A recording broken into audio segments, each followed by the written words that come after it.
Hello दोस्तों। आशा करते हैं आप लोग बहुत अच्छे होंगे। द परफेक्ट स्टडी में आप सभी लोगों का स्वागत है। आज की इस क्लास में हम लोग डिस्कस करेंगे बीएड सेकेंड सेमेस्टर के प्रैक्टिकल फाइल से रिलेटेड कुछ इंपॉर्टेंट बातें। देखिए, प्रैक्टिकल फाइल में थोड़ा सा लेट आपको बता रहा हूँ, उसके पीछे रीजन ये है कि देखो जितने भी कॉलेज हैं वो अपने अपने अनुसार फाइलें तैयार करवा रहे हैं। तो एक तरीके से ये नहीं, ये कोई कोई कॉमन पॉइंट नहीं मिल पा रहा था कि बच्चों को मैं क्या बताऊं कि कौन सी फाइल आप तैयार करूं। तो कल टेलीग्राम पे मैंने एक पोस्ट डाला था, उसमें पूछा था कि आपके कॉलेज से जो भी नोटिस आई हो आप हमें ज़रूर बताएँ। तो कुछ बच्चे ने नोटिस बताया, उसी के आधार पर मैं आपको तैयार करके लाया हूँ कि फाइल में क्या बनाना, कैसे बनाना और कितनी फाइल बनाना, सारी बातें बताऊँगा। उसके साथ-साथ बीएड की क्लास में आपको कैसे जुड़ना है, इसकी भी बात हम लोग करेंगे। सीटेट की क्लास कब से स्टार्ट होगी, ये भी बताने वाला हूँ। आइए, पहले ये समझते हैं प्रैक्टिकल फाइल कैसे बनेगी। तो देखो, मेरी बात बड़े ध्यान से समझिएगा। प्रैक्टिकल फाइल 2 प्रकार से आपको बनानी है। पहली तो, अगर आपके कॉलेज से कोई भी नोटिस आई है, अगर आपके कॉलेज से कोई भी नोटिस आई है, तो उसके अकॉर्डिंग आपको फाइल तैयार करनी है, क्योंकि भैया नंबर देना है कॉलेज वालों को। ठीक है? अगर हमें नंबर देना होता तो हम तो पूरे में पूरे नंबर दे देते। लेकिन कॉलेज वालों को नंबर देना, तो उन्हीं के अनुसार आपको चलना है। जो फाइल है वो कह रहे हैं वही फाइल आपको बनाना है, पहली बात। दूसरी बात, अगर कॉलेज वाले सिर्फ इतना बोले हैं कि भैया आपको 3 फाइल बनानी है, या फिर आपकी बीएड सेकंड सेमेस्टर में अपनी फाइल तैयार कर लो, मेंटेन कर लो। आप कहीं बाहर रह रहे हो, बस आपको फाइल बनानी है, यानी सेल्फ फाइल बनानी है। तो कैसे ये फाइल बनेगी, इसकी बात मैं करूँगा। ठीक है? चलिए, सबसे पहले अकॉर्डिंग टू कॉलेज के जो इनके अनुसार फाइल बनानी, इसकी बात हम बाद में करेंगे। पहले खुद से फाइल कैसे तैयार करना, कितनी फाइल बनेगी, इसको पहले मैं आपको समझाने का प्रयास करता हूँ। ठीक है? देखिए, अगर आपके कॉलेज से ये नोटिस, अगर कॉलेज से सिर्फ इतना बताया गया है कि आपके भैया 3 फाइल बनानी है और सिलेबस का ये पार्ट आपके यहाँ भेज दिया गया है, कि चाहे इंटेलिजेंट यूज ऑफ आईसीटी हो गया, डेवलपिंग असेसमेंट टूल्स हो गए, या फिर जो भी जितने भी लेसन प्लान, यूनिट प्लान हो गए, इनको फाइल तैयार करनी है। अगर इस टाइप के जो भी इंफॉर्मेशन आए हैं, तो कैसे फाइल तैयार करो, पहले इसकी बात मैं करता हूँ। उसके बाद ये जो कॉलेज से नोटिस आई है, इसकी बात करेंगे कि इस पे कैसे तैयार करना। देखिए, आइए, बिल्कुल पेशेंस से, ईमानदारी से मैं आपको बहुत ही कम शब्दों में चीजें बताना चाहता हूं, ताकि आपको समझ में आ जाए। देखो, प्रैक्टिकल फाइल आपको बनाना है बीएड सेकंड सेमेस्टर में, चाहे आप वीर बहादुर सिंह पूर्वांचल यूनिवर्सिटी से हैं, चाहे एमएसटीयू से हैं, आपको यही फाइल बनानी जो मैं बताने जा रहा हूं। देखिए, आपके मेरे भाई सेकंड सेमेस्टर में, आपके सेकंड सेमेस्टर में टोटल 3 फाइलें बनेगी। कितनी फाइल बनेगी? 3 फाइलें। फर्स्ट कौन सी बनेगी? आईसीटी का, इंफॉर्मेशन कम्युनिकेशन टेक्नोलॉजी का। उसके साथ साथ माइक्रो टीचिंग का, और लेसन प्लान और यूनिट प्लान। सबका निष्कर्ष निकाल के बताया हूं, 3 फाइलें बनेंगी, ICT, micro teaching, lesson plan और यूनिट प्लान का। और लेसन प्लान यूनिट प्लान में भी आप सिर्फ और सिर्फ लेसन प्लान का ही बना दोगे। क्या, कैसे बनाना, इसकी बात हम अभी करते हैं। पहले आइए फर्स्ट फाइल की बात करते हैं, आईसीटी में। तो देखिए, आईसीटी में आपको कम से कम 4 से 5 प्रश्नों के यहाँ पे उत्तर देने रहेंगे, और थोड़ा-सा हो सके तो कहीं न कहीं इसका चित्र भी बना दीजिएगा। जैसे सूचना संप्रेषण, अगर आप मान लो कि अगर आप रेडियो के बारे में लिख रहे हो, अगर आप रेडियो के बारे में लिख रहे हो, इस सभ्य सामग्री का कोई क्वेश्चन यहाँ पे डाले और रेडियो के बारे में लिख रहे हो, तो यार रेडियो की थोड़ा-सा डायग्राम भी बना दीजिएगा। अगर रेडियो-वेडियो नहीं बना रहे हो, तो चित्र का कोई यहाँ पे ज़रूरत नहीं है। तो जैसे पहला क्वेश्चन आप ले लीजिएगा अपने हिसाब से, सूचना संप्रेषण तकनीकी का अर्थ। ठीक है? सूचना संप्रेषण तकनीकी से आप क्या समझते हो, उसका अर्थ क्या होता है? ये हेडिंग डाल के बिल्कुल अच्छे से इसमें 5 से 600 शब्दों में इसको हेडिंग डाल के इसको लिख सकते हैं। उसके बाद अगली हेडिंग आप डाल सकते हैं कि सूचना संप्रेषण तकनीकी का शिक्षा के क्षेत्र में उपयोग एवं महत्व। इसको भी अच्छे से 500 वर्डों में लिख सकते हैं अपने फर्स्ट वाली फाइल में। उसके बाद शिक्षा के क्षेत्र में आईसीटी की चुनौतियां, या फिर आईसीटी के बाधक तत्व, यानी कि शिक्षा के क्षेत्र में आईसीटी को कौन-कौन से रोक रहे हैं, कौन-कौन से पद रोक रहे हैं, इन सब चीजों को लिख सकते हो। उसके बाद शिक्षा में कंप्यूटर के उपयोग होते हैं, इंटरनेट के क्या उपयोग होते हैं, ऐसे क्वेश्चन बढ़ा के आप 4 से 5 क्वेश्चन को लिख सकते हैं। इस तरीके से अपनी फर्स्ट फाइल तैयार कर लीजिएगा। यही मैं एक ठो बात और बता दूं, अगर आपके कॉलेज से कोई इन्फॉर्मेशन आई हो कि हाँ, फर्स्ट वाले फाइल में ये लिखना है, तो भैया अपने कॉलेज के हिसाब से ही चलिएगा। चीजें वो भी सेम बताएंगे। ऑडियो वीडियो रिकॉर्डिंग से आप क्या समझते हैं, ज्ञान के निर्माण में सूचना संप्रेषण तकनीकी की विशेषता बताइए। अगर आपके कॉलेज से कोई नोटिस आई है, कुछ आपको बताया गया, कुछ इन्फॉर्मेशन दिया गया है कि इस हिसाब से फाइल तैयार करिए, तो जो जो तो उनके हिसाब से फाइल तैयार करिएगा। यदि आपके कॉलेज से इस टाइप की इन्फॉर्मेशन आई हो, देखो सिर्फ इतना आई हो कि इंटेलिजेंस यूज ऑफ आईसीटी की फाइल तैयार करिए, मेंटेन करिए, तो जो मैं बताया उस हिसाब से उनको तैयार कर लीजिएगा। ठीक है? चलिए, उम्मीद करते हैं फर्स्ट फाइल को समझोगे क्या लिखना है। कम से कम एक क्वेश्चन आपका 500 वर्डों में होना चाहिए, और जितनी फाइल है उस हिसाब से आपका अच्छी सी फाइल तैयार कर लीजिएगा। ऊपर जो इंडेक्स वगैरह बनाया जाता है, उसको बना के उसमें आईसीटी वाईसीटी लिख के अच्छा सा अपने कॉलेज का वो फोटो लगा दीजिएगा। उम्मीद करते हैं मेरी बात समझेंगे। ठीक है? फर्स्ट फाइल आप ऐसे तैयार कर लीजिएगा। आइए, अब सेकंड फाइल की बात करते हैं। ये इंपॉर्टेंट पोर्शन यहाँ से आ जाता है, इसको समझिएगा बहुत ईमानदारी से। सेकेंड फाइल आप बनाइएगा, अगर आपके कॉलेज से कोई नोटिस नहीं आई है, सिर्फ ये बताया गया कि भैया फाइल तैयार कर लीजिए, तो क्या करिएगा आप सूक्ष्म शिक्षण माइक्रो टीचिंग की एक फाइल तैयार करिएगा।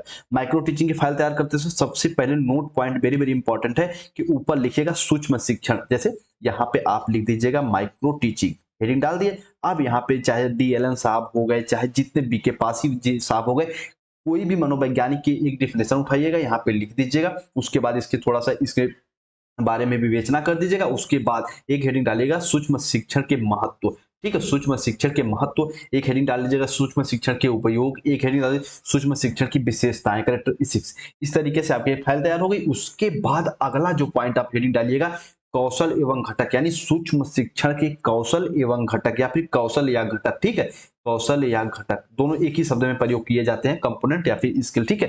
तो कितने कितने भागों में बन के भैया सूक्ष्म शिक्षण तैयार होता है, इसको अच्छे से तैयार करिएगा। कौशल को एक बार टेलीग्राम पे मैं बता दूंगा, वैसे यहाँ पे भी लिखवाइए देता हूँ कौशल घटक को। चलिए सभी बच्चे जितने हैं एक बार लिख लीजिएगा, जितने भी यहाँ पे हम लोग लिख रहे हैं सूक्ष्म शिक्षण, सूक्ष्म शिक्षण के घटक, के घटक या कौशल, या कौशल, ठीक है, या कौशल, ठीक।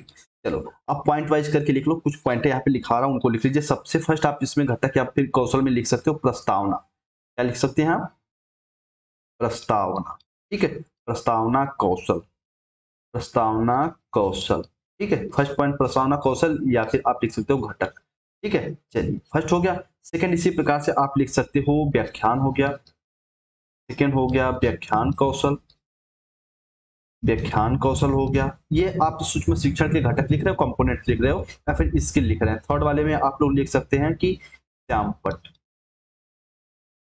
श्यामपट्ट कौशल, यानी कि श्यामपट्ट पे आप कैसे लिखना जानते, कैसे लिख रहे हैं, ये सब पॉइंट इसमें आ जाएंगी, ठीक है। और टेलीग्राम पे मैं इसको डिटेल में आपको बता दूंगा कि क्या होते हैं प्रस्तावना, कैसे क्लास में जाते हैं, तो कैसे हम बच्चों को किसी टॉपिक से इंट्रोड्यूस कराते हैं, फिर हम पढ़ाते कैसे हैं, श्यामपट्ट पे कैसे लिखते हैं। यहाँ पे हो गया छात्र कथन, यहाँ पे एक तरीके से यहाँ पे एक अध्यापक कथन हो गया, या फिर छात्र अध्यापक छात्र अध्यापिका कथन हो गया, और यहाँ पे छात्र कथन हो गया। तो कैसे तैयार करते हैं अभी मैं ये भी बता दूंगा, टेलीग्राम पे इसको शेयर कर दूंगा, ठीक है। 3 कौशल घटक हो गए। फोर्थ आप लिख सकते हो, फोर्थ आप प्रश्न कौशल लिख सकते हो, ठीक है, प्रश्न कौशल लिख सकते हैं। वेरी वेरी इंपॉर्टेंट चीज बता रहा हूँ भैया, जिनको समझना समझ लीजिए बहुत अच्छे से। और फिफ्थ हो गया पुनर्बलन, ठीक है। चलिए अब लिख लीजिए पुनर्बलन हो गया, उद्दीपन उदाहरण। चलिए लिखिए फिफ्थ पे लिख लीजिए, फिफ्थ फिफ्थ पॉइंट पे आप लिख लीजिए पुनर्बलन, ठीक है। चलिए पुनर्बलन, पुनर्बलन हो गया।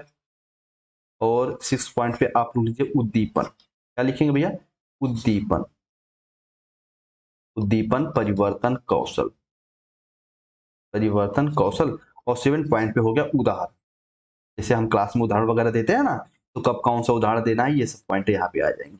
तो जितने भी यहाँ पे 7 से 8 कौशल बताए हैं, प्रस्तावना, ध्यान से सुनिएगा, प्रस्तावना हो गया, उसके बाद व्याख्यान, श्यामपट्ट, प्रश्न, पुनर्बलन, उद्दीपन, उदाहरण, इतने कौशल को आप इसमें लिख सकते हो, ठीक है। और आपकी एक फाइल, बड़ी प्यारी फाइल तैयार हो जाएगी। बहुत ही डीप में, बहुत आसान में बताता हूँ, ये बस ये सोच के सारी इंफॉर्मेशन देता हूँ कि जितने बच्चे जुड़े होंगे वो दिल के साथ जुड़े, इसलिए मैं इतना इतना पेशेंस से, इतना थम के चीजें बताता हूँ कि आप समझेंगे, ठीक है। तो कौशल घटक में जितने भी यहाँ पे कौशल घटक में लिखाया हूँ, बाकी एक बार इसको रिपीट करके और सुनिएगा, जो मैं बताया हूँ एक बार रिपीट ये कर देता हूँ। प्रस्तावना हो गया, प्रस्तावना कौशल हो गया। उसके बाद देखिए ऐसे इसमें लिखिएगा ना कि प्रस्तावना, पहले हेडिंग डालिए प्रस्तावना कौशल, तो यहाँ पे लिखिएगा प्रस्तावना कौशल से आप क्या समझते हैं। उसके बाद प्रस्तावना कौशल के घटक, जितने भी घटक मिलकर प्रस्तावना कौशल तैयार करते हैं उनको इसमें लिख दीजिएगा। टेलीग्राम पे मैं शेयर कर दूंगा, देख देख के लिख लीजिएगा, और थोड़ा बहुत अपने हिसाब से दिमाग लगाएंगे तो चीजें आपको पता चलिए जाएगी। तो ये इसको अच्छे से तैयार कर लीजिएगा। माइक्रो टीचिंग की एक फाइल तैयार हो गई। तो देखिए फर्स्ट फाइल आपकी आईसीटी तैयार हो गई। आईसीटी क्या होती है, इसके यूजेस क्या होते हैं, शिक्षा के क्षेत्र में इसकी क्या चुनौतियां हैं,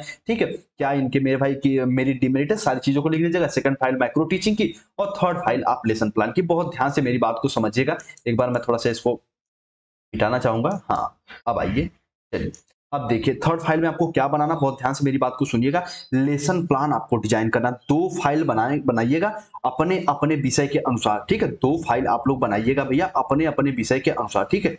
2 फाइल बनाइएगा अपने अपने विषय के अनुसार। जैसे अगर आप मान लो कि साइंस बैकग्राउंड से हो, ठीक है, साइंस, तो एक फाइल तो अगर साइंस में भी 2, एक तो भैया बायो वाले स्टूडेंट होंगे और एक मैथ वाले होंगे। जो बायो वाले होंगे तो फिजिकल साइंस की चाहे आप किसी प्रकाश पे बना लीजिएगा, एक फाइल प्रकाश पे और एक मान लो कि आप बना लिए सेल पे, ठीक है, कोशिका पे, एक बना लिए आप कोशिका पे। उसके बाद सेकंड इसमें आप चाहे ये तो बायोलॉजी वालों का हो गया। मैथ में अगर आप हो तो आप भी प्रकाश से बना लीजिएगा प्रकाश, और सेकंड में आप बना लीजिएगा भिन्न बना लीजिएगा, भिन्न बना लीजिएगा, या फिर आप परसेंटेज पे बना लीजिएगा। बच्चों आज हम आपको परसेंटेज पढ़ाने वाले हैं। इस टाइप से 2 फाइल तैयार कर लीजिएगा। यदि आप सोशल से हो, यदि आप सामाजिक विज्ञान से हो तो आपको पता है एक फाइल आप हिंदी की बनाइएगा, बड़ी प्यारी फाइल बनाइएगा, चाहे संज्ञा सर्वनाम व्याकरण जो भी पढ़ाना चाहते हैं, एक फाइल हिंदी की। और सेकंड फाइल आपको क्या बनानी है, तो आई थिंक सेकंड फाइल आप बना लीजिएगा संविधान, ठीक है, संविधान पे, राष्ट्रगान पे, या फिर 15 अगस्त पे, जो भी आपको बच्चों को पढ़ाना है क्लास 6 7 8 पे, उस पे एक फाइल तैयार कर लीजिएगा, ठीक है। गृह विज्ञान से हो तो आप बता सकते हो कि कैसे घर की साफ सफाई रखते हैं, कैसे हम प्रारंभिक एक तरीके से कोई भी दुर्घटनाग्रस्त क्षेत्र में हम कैसे देख रेख कर सकते हैं, जो भी घर से रिलेटेड चीजें रहती हैं उनको आप गृह विज्ञान में इसको समेट के लिख सकते हैं। उम्मीद करते हैं आप ये फाइल अच्छे से तैयार कर लेंगे, और टेलीग्राम पे ये फाइल की वो फाइल मैं भेजा भी हूँ, उस हिसाब से लेसन प्लान आप लोग तैयार कर लीजिएगा, एक बार मैं अपडेट कर दूंगा। उम्मीद करते हैं अब अच्छे से आप समझ गए होंगे। अच्छा, ये तो खुद से तैयार है, लेकिन मेरी बात बहुत ध्यान समझिए, अगर आपके कॉलेज से कोई नोटिस आई है तो उन्हीं के हिसाब से चलिएगा। देखो यहाँ पे एक नोटिस ये आई है कि भैया आईसीटी की एक तरीके से फाइल तैयार करिए, जो मैं बताया हूँ उस हिसाब से उन क्वेश्चनों को तैयार कर लीजिएगा। लेकिन ये सेकंड वाली फाइल में देखो क्या बोल दिए हैं कि भैया कि बालक के विकास में प्रयुक्त उपकरणों की पहचान, बुद्धि परीक्षण मैं पढ़ाया था ना, साइमन बी ने, भाटिया, जलोटा, साइमन बी ने, टर्मन, ये सब मैं आपको पढ़ा चुका हूँ फर्स्ट सेमेस्टर में। और व्यक्तित्व परीक्षण में जौन जौन से व्यक्तित्व परीक्षण होते हैं, हरमन टोसा वगैरह, तो उन सब चीजों को आप लोग अच्छे से लिखिएगा, ठीक है, और इनको अच्छे से लिख के एक्सप्लेन कर दीजिएगा, तो ये आपकी सेकंड फाइल तैयार हो जाएगी। अगर आपके कॉलेज से इस टाइप की इन्फॉर्मेशन आई है तो, नहीं तो माइक्रो टीचिंग की फाइल बना लीजिएगा। और देखो ये थर्ड में बताया माइक्रो टीचिंग, और मैं आपको सेकंड में बताया हूं। अगर आपके कॉलेज से जिस हिसाब से इन्फॉर्मेशन आई है उसी हिसाब से ये लेसन प्लान तैयार करिएगा। उम्मीद करते हैं मेरी सारी बात को समझोगे। और इंटर्नशिप पे देखो ये बोले हैं कि ये पाठ्य योजना, अब ये सब तो बता दिए, कहोगे सर जी कुछ ऐसा बताओ जो मजा आ जाए। आ लो भैया समझ लो, अब यहाँ तक आ गए हो। अगर आप अपने कॉलेज में 1500 से ज्यादा पैसा दे दिए हैं, 1500 से ज्यादा पैसा दिया, देखो मेरी बात कहीं लिख लीजिए, अगर एक फाइल या 2 फाइल या फिर आधियो फाइल बना के ले गए, तब वो भैया ये 100% नंबर आपको देंगे। क्या है कि जो फाइलिया बनाने का पैसा ही ले लिए हैं तो आपको नंबर देंगे ही देंगे। बहुत ज्यादा अगर एंठोर कॉलेज है तो वही सब नहीं देते हैं, लेकिन वो दे ही देते हैं, तो इसको निश्चिंत रहिएगा। जो बच्चे बाहर है, अगर वो किसी कारण बस फाइल नहीं बना रहे, उनके कॉलेज में पैसा ले लिए हैं, तब भी भैया आपको नंबर मिलेगा। मेरी बात अच्छे से समझ लीजिए, ठीक है। चलिए उम्मीद करते हैं फाइल बनाना आप अच्छे से समझ गए होंगे, जो इन्फॉर्मेशन दिया हूँ उसको समझ गए होंगे। अगर पैसा लिए तो फाइल आपको नंबर पक्का देंगे। अब बात ये आती है कि सर हम थर्ड सेमेस्टर में क्लास कैसे ज्वाइन करें। उसके पहले सीटेट की क्लास भी मैं बहुत जल्दी स्टार्ट करने वाला हूँ। सीडीपी बिल्कुल डीप में, बिल्कुल बेसिक में जाके मैं पढ़ाऊंगा। एक बात और, इसमें आपको मनोविज्ञान नहीं पढ़ना, सीटेट में सिर्फ पढ़ना है बाल विकास, वो भी 3 पार्टों में बांट के हम लोग पढ़ेंगे, बिल्कुल डिटेल में, बिल्कुल आसान से। और टारगेट रहेगा भैया 30 में 30 आपको दिलाना, ठीक है। और अच्छे से लेके भी आप लोग आएंगे। चलिए जो क्विज वाला टेलीग्राम चैनल है उसको भी ज्वाइन कर लीजिए, क्विज वगैरह देते रहेंगे। और मेरे भाई जल्दी ही सीटेट का मैं आपको संपूर्ण नोट्स भी प्रोवाइड करने वाला हूँ, बिल्कुल सिलेक्टेड, उसकी भी इंफॉर्मेशन टेलीग्राम पे मैं दे दूंगा। अच्छा, थर्ड सेमेस्टर में क्लास कैसे ज्वाइन करना, इसकी बात बहुत ध्यान समझ लीजिए। देखिए थर्ड सेमेस्टर में अगर आप 21-23 बैच के स्टूडेंट हैं और द परफेक्ट स्टडी के पेड क्लास में ज्वाइन होना चाहते हैं, उसके पीछे रीजन सिर्फ ये है, क्लास चलाने के पीछे, कि भैया टारगेट है 80+ % लेके आना बच्चों का। अगर किसी कारण बस आपका एकेडमिक नहीं सही है, ठीक है, अगर आपके हाई स्कूल इंटर बीए में परसेंटेज नहीं अच्छे हैं, तो भैया द परफेक्ट स्टडी के पेड क्लास से जुड़िए और अच्छे से अच्छे परसेंटेज लेके आइए। कोर्स फीचर में यानी इस क्लास में अगर आप जुड़ते हैं तो आपको सिलेक्टेड नोट्स तो दिए जाते हैं पहले की तरह, उसके साथ साथ कंप्लीट क्लास में कराऊंगा। बेसिक लैंग्वेज बिल्कुल previous year question paper discuss करूंगा। इंपॉर्टेंट क्वेश्चन और मॉडल पेपर तो आपको पता है कि यही से क्वेश्चन फंसते हैं, ये मैं आपको दूंगा। प्राइवेट टेलीग्राम ग्रुप अब की बार अलग से ऐड किया जा रहा है इसमें, कि आपको एक प्राइवेट टेलीग्राम ग्रुप दिया जाएगा। आपको एक प्राइवेट टेलीग्राम ग्रुप दिया जाएगा, इसमें आप लोग अच्छे से मेरे भाई ज्वाइन होकर सारी चीजों को डिस्कस कर सकते हैं। मेरी जो भी आपके मन में क्वेरीज हैं वो मेरे साथ डिस्कस कर सकते हैं। और टारगेट सिर्फ और सिर्फ इतना रहेगा छोटे से द परफेक्ट स्टडी चैनल का, कि आपको द परफेक्ट स्टडी 80+ % दिला पाए, ये मेरा टारगेट रहेगा, ठीक है। चलिए पेड क्लास में ज्वाइन होने के लिए आपको इस नंबर पर संपर्क करना है। और ये सुविधा शुल्क यानी नाम मात्र शुल्क आपका है 299, ये आपके रिचार्ज, मोबाइल रिचार्ज से भी कम है। ठीक है, इसमें देख के आप गुणवत्तापूर्ण पढ़ाई पा सकते हैं, बिल्कुल अच्छे से चीजों को समझ सकते हैं। उम्मीद करते हैं मेरी बात को सार्थक वे में समझे होंगे। ठीक है, जो बच्चे क्लास में जुड़ना चाहते हैं इस नंबर पे भैया संपर्क कर लीजिए। कुछ ही बच्चों को मैं सेलेक्ट करूंगा ताकि उनको 80% हम लोग दिला पाए। ठीक है, चलिए अगर आप नए हैं तो द परफेक्ट स्टडी के टेलीग्राम चैनल से भी जुड़ सकते हैं, और अगर चीजें पसंद आती हैं तो भैया ये सब्सक्राइब भी कर सकते हो, लाइक वाइक कर सकते हो। ठीक है, बाकी अगर हमसे पर्सनली भी जुड़ना चाहते हैं, कुछ डिस्कस करना चाहते हैं तो डिस्क्रिप्शन में लिंक मिल जाएगी, इंस्टाग्राम से भी जुड़ सकते हैं। उम्मीद करते हैं मेरी बात को समझे होंगे, और हाँ, क्लास में ज्वाइन हो जाइए। ठीक है, कुछ ही बच्चों को इसमें इनरोल किया जाएगा। उसके बाद आप मेरी बात बहुत ध्यान समझिएगा, आपको पता चल गया कि फाइल कैसे बननी, 3 फाइलें आपको बनेंगी। ठीक है, अगर मेरे अनुसार कॉलेज से सिर्फ कोई इन्फॉर्मेशन नहीं आएगी, सिर्फ ये बोला गया कि भैया अपनी फाइल तैयार कर लीजिए, तो 3 फाइल मेंटेन कर लीजिएगा, आईसीटी का, माइक्रो टीचिंग का, लेसन प्लान का। और लेसन प्लान कैसे बनाना है मैं आपको बताइए दिया हूं, और एक आध पीडीएफ में टेलीग्राम पे शेयर कर दूंगा। ठीक है, चलिए माइक्रो टीचिंग में ये कौशल घटक वाला जरूर लिखिएगा मेरे भाई। ठीक है, ये कौशल घटक वाला जरूर लिखिएगा, कौन कौन से कौशल होते हैं मैं रिपीट कर देता हूं। प्रस्तावना हो गए, व्याख्यान हो गए, सैंपट हो गए, पुनर्बलन हो गए, प्रश्न हो गए, उद्दीपन, उदाहरण, जितने भी कौशल हैं इनको अच्छे से लिख के एक्सप्लेन करिएगा, और एक एक घटक का मैं पीडीएफ टेलीग्राम पे प्रोवाइड कर दूंगा। ठीक है, चलिए द परफेक्ट स्टडी की टेलीग्राम पे प्रोवाइड कर दूंगा। उम्मीद करते हैं मेरी बात को अच्छे से समझे होंगे, और हाँ, क्लास में आप सभी ज्वाइन हो जाइए, सीटेड के भी, और द परफेक्ट स्टडी की जो पेड क्लास है आपको इस नंबर पे संपर्क करना है। इस नंबर पे आपको संपर्क करना है 9005587371 पे व्हाट्सअप करना भैया, और क्लास में ज्वाइन हो जाना। उम्मीद करते हैं मेरी सारी बात को समझे होंगे। जो बच्चे साथ हैं खूब अच्छे से पढ़िए, जो साथ नहीं है आप भी जहां रहिए ढंग से पढ़िए, बस यही मैं रिक्वेस्ट करना चाहूंगा। चलिए अपना ख्याल रखिए, मिलते हैं अपनी अगली क्लास में। ठीक है, अपना ख्याल रखिए भैया।